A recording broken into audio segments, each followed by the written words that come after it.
was a regular in 1970 on the Tim Conway Comedy Hour, and I wasn't on that show for very long. It only ran 13 weeks, but after 5 or 6 of those weeks, I was let go. And I found out the reason I was let go was the suits in New York. The executives of CBS did not understand the producer's comedy.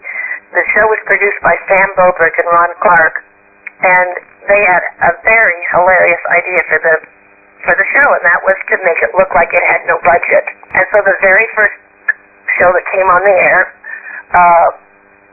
was the Christmas show that normally you would see at Christmas time, but it was on in September, and it was that, to make jokes about, well, I don't know if this show's going to last that long, so we might as well do our Christmas show first. And so the idea of the show was to have the show open with a camera panning across the soundstage, and there was nothing there. And then it went over to a musician, not a bunch of musicians, standing at a music stand, and he had no instruments, so he had to hum the opening theme song. That was Art Matrano, and he would read the music and sing da-da-da-da-da-da, and, turn the pages of the music. Then they'd go essay, and now the Tim Conway dancer, and the camera would pan over to me, and I would be in a ridiculous tap dancing outfit.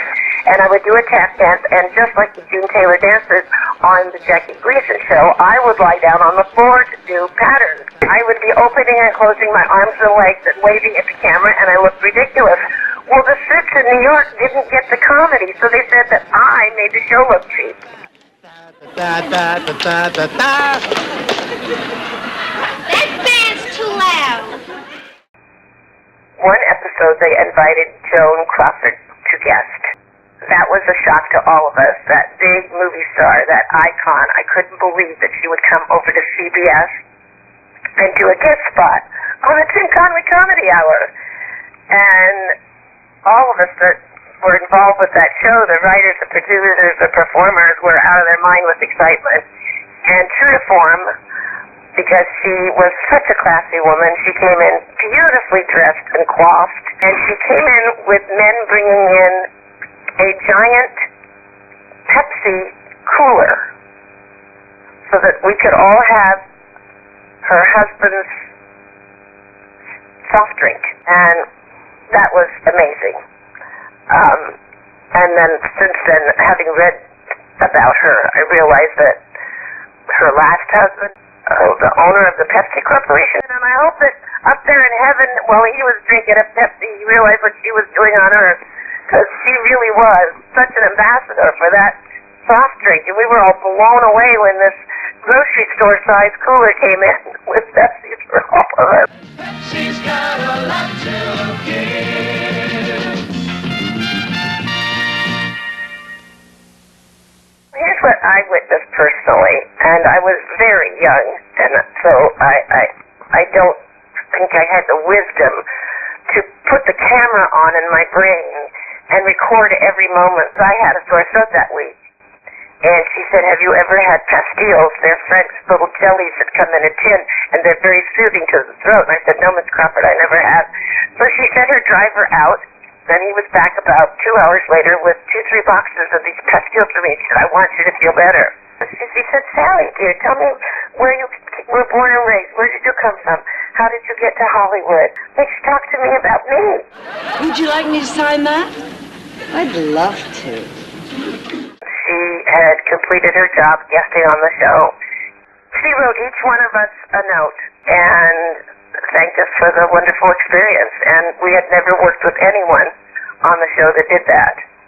And in future years on All in the Family, people just didn't do that. But then when you read about Jo and you find out how brilliant she was at corresponding and writing back to her fans who wrote her a fan letter and writing thank you notes, and I mean, that's a lost art these days. In 2017, very few people do that. They'll shoot you off a text saying, I love my gift, thanks.